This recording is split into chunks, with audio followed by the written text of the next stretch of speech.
Ever since I can remember, my spouse has told me how significant turning 40 is. His only wish was to outlive his father. He lost his father aged 39.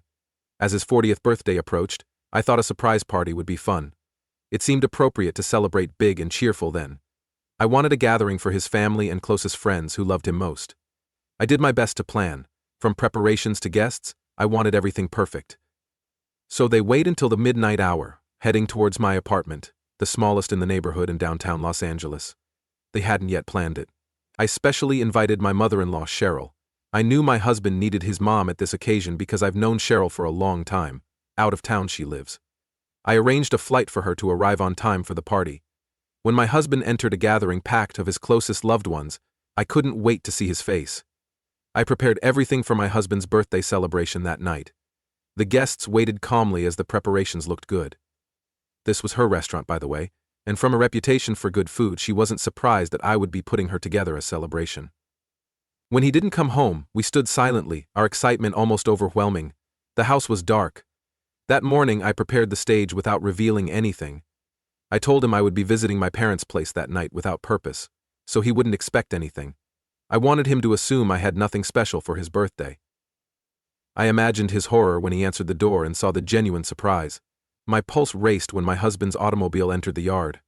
My skin almost glowed with excitement. We stopped and listened to his footsteps outside.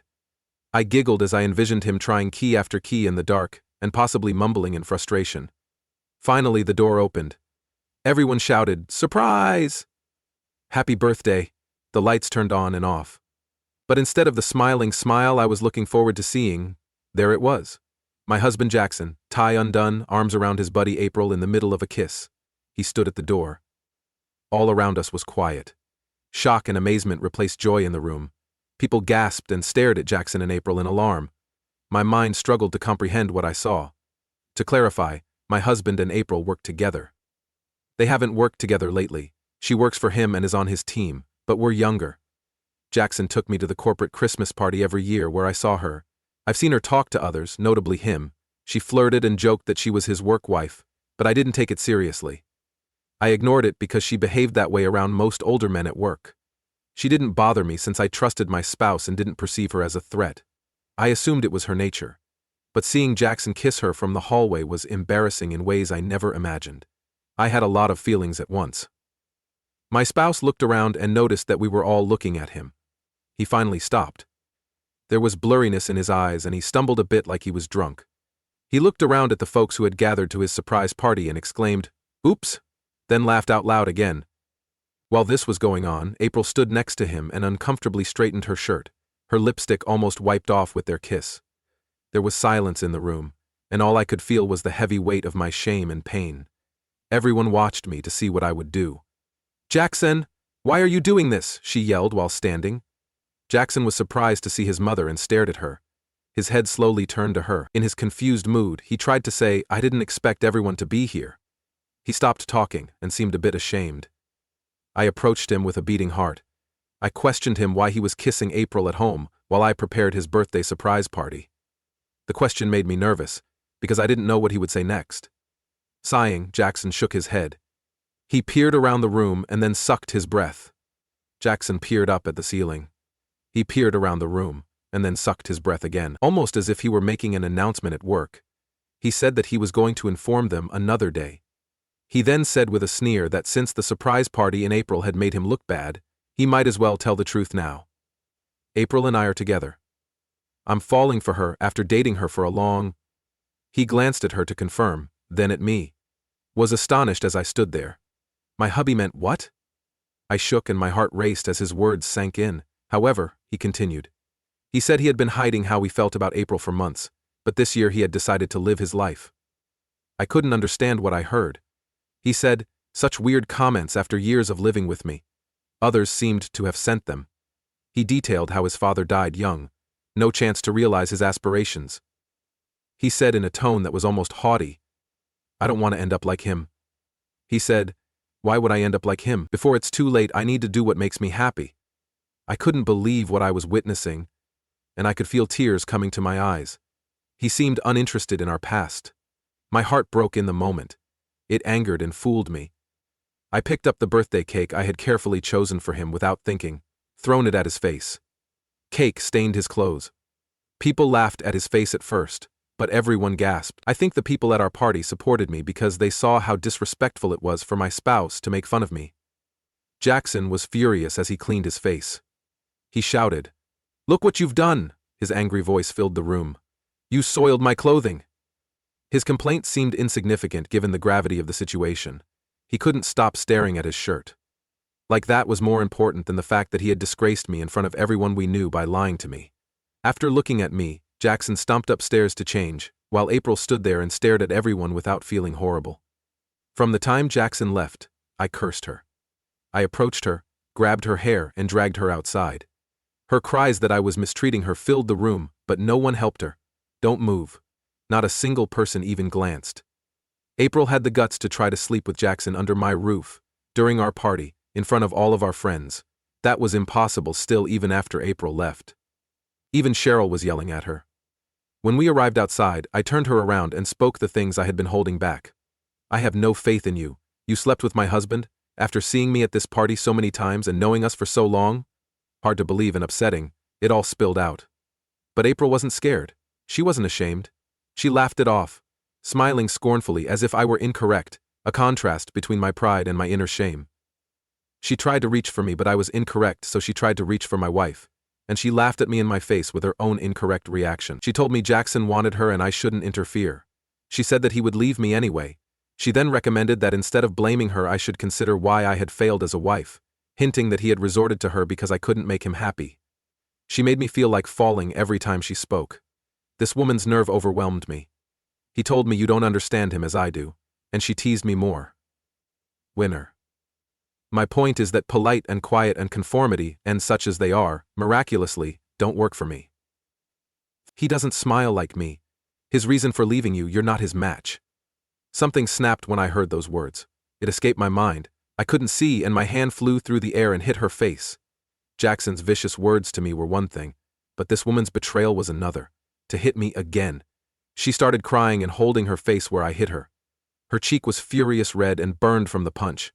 Mine was from the kayak, her body a week after her parents had died, and she had been burned from the punch. She screamed profanity at me through tears. Her angry voice was high and trembling. Cheryl loudly addressed April before I could respond.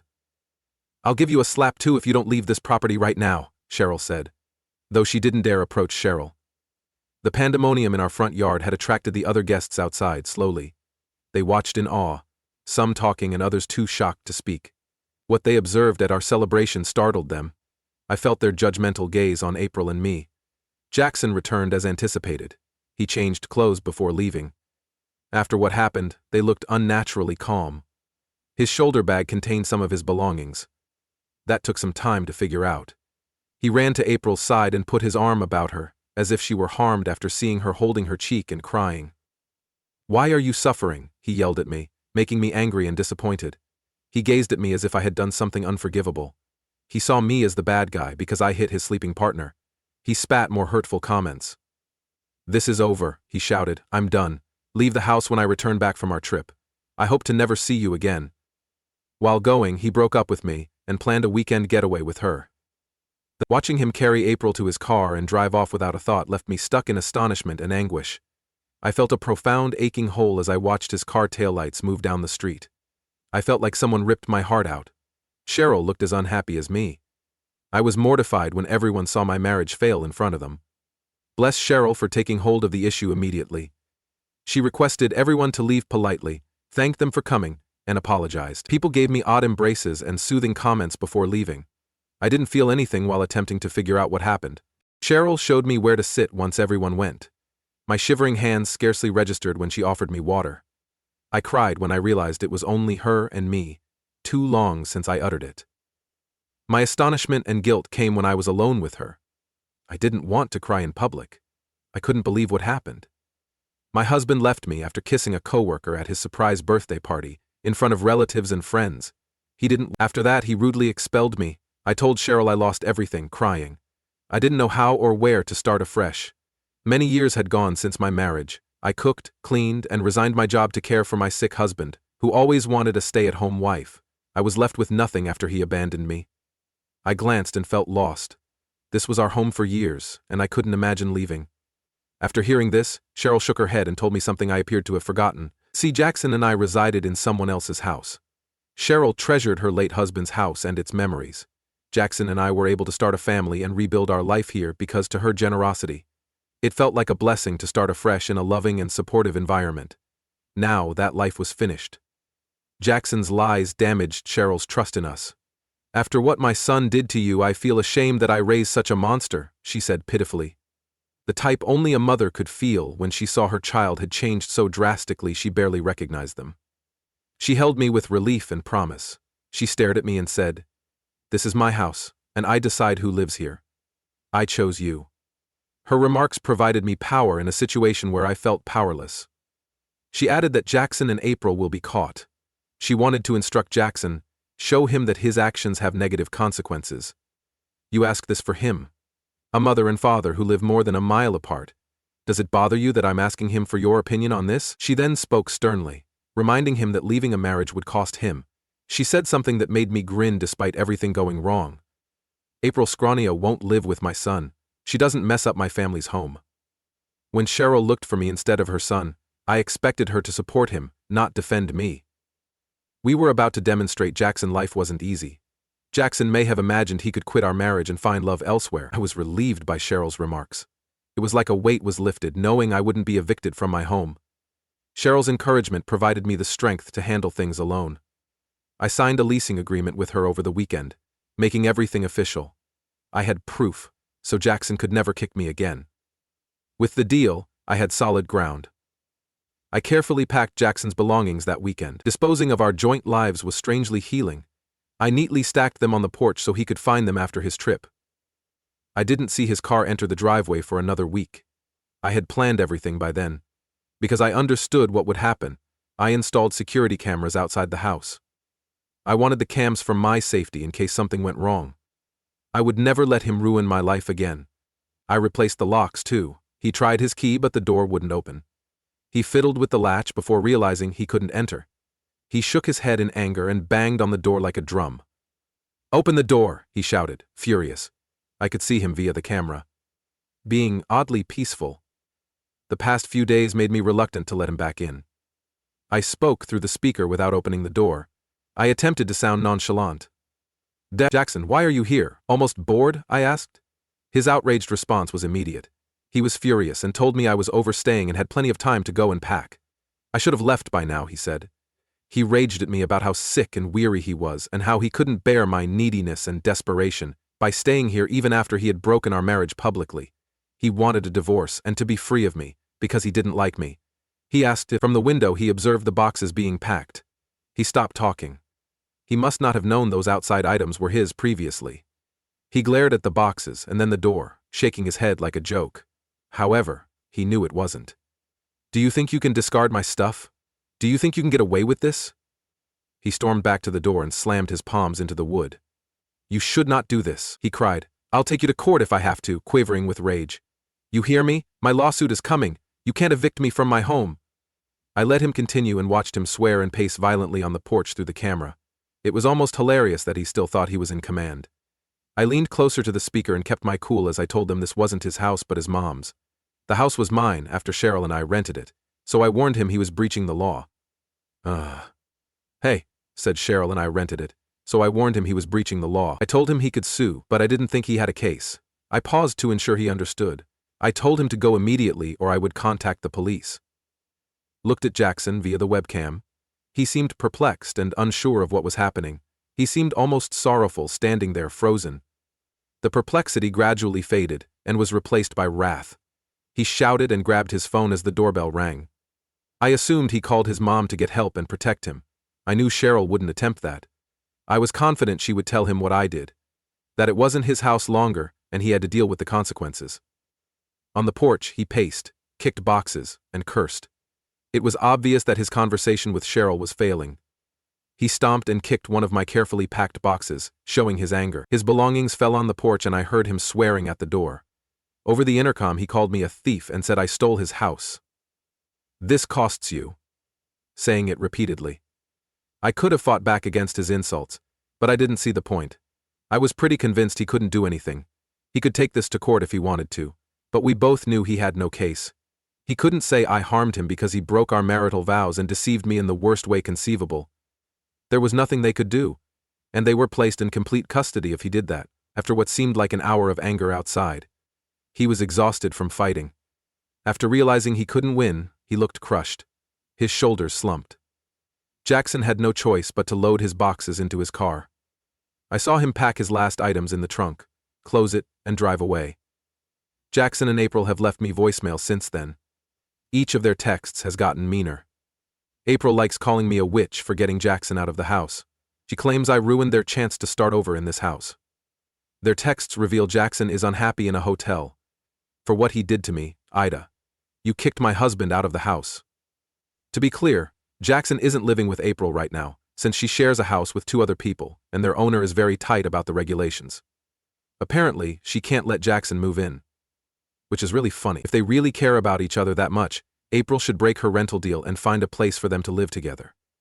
Actually, it's no longer my problem if they do what they want. Right now, I want Jackson to pay for his actions in multiple ways. I've already asked for a divorce, and I'm ready to fight him until he pays me a lot of money, too. He might have thought he could leave the marriage without trouble. However, he will soon learn that lying to someone who has always been loyal has consequences. Wants to stay with April forever? Okay, but he must help me rebuild my life, whether he wants to or not. Once again, 2 months have passed since my last post. As instructed, I emailed Jackson's workplace about his relationship with April. I knew airing our bad laundry wouldn't make him feel better about betraying me, but I did it for his coworkers. I told you everything Jackson informed me about their affair in my email, including that it had lasted months. I mentioned seeing April flirt with older men at business events. To clarify, their connection constituted an abuse of my trust and frequent workplace violations. I was astonished to find them upset after a week of silence. Jackson's coworkers, some of whom had become my friends, told me the HR department was investigating. The employer ignored my communication, but word got out that he favored April more than other staff. He had favored her for a long time, which made office mates laugh and grouse. My detailed report and employee complaints forced the business to investigate. SDSS, Vice President for National Programming. Jackson's affair became business, which changed everything. After a few days, my pals told me Jackson was dismissed for the inquiry. I was thrilled to think he would be fired and unable to enjoy his affair. April may not experience the same. Some of my acquaintances say HR is investigating what she did, but I haven't heard anything formal. Part of me hopes she gets what she deserves, but I can't alter anything now. I'm in good shape regarding alimony and whether I'll get anything after Jackson's dismissed. Jackson's wealth has grown, yet he doesn't spend much on us. He rarely gave me anything. We rarely went on date evenings or traveled. Now I know the warning indicators were always there. I just didn't see them. Right now, I'm only considering ending the divorce. We'll do everything to receive what I deserve. And to take less is unfair after what I've endured. Since Jackson lost his job and other things transpired, I feel like starting anew, ready to proceed. 3. My previous post was 7 months ago. I apologize for the delay, but I am now dating again after divorcing. Jackson was furious at me throughout the divorce, because I was said to have lost him his job, but he couldn't do anything. Many saw him kiss April at his surprise party and hear him admit to cheating. I didn't get much alimony, but I got enough to start anew. The first thing I did after getting divorced was go to the beach, alone, and drink cocktails all day. Currently, I work part-time at my friend's store and plan to get full-time work. Cheryl and I keep in touch. She's been my rock throughout. Her kindness and acceptance helped me heal. April and Jackson are dating. April was likely never fired. I hear her coworkers no longer trust her. Most don't appear close to her anymore, because they don't want to be associated with a major company issue.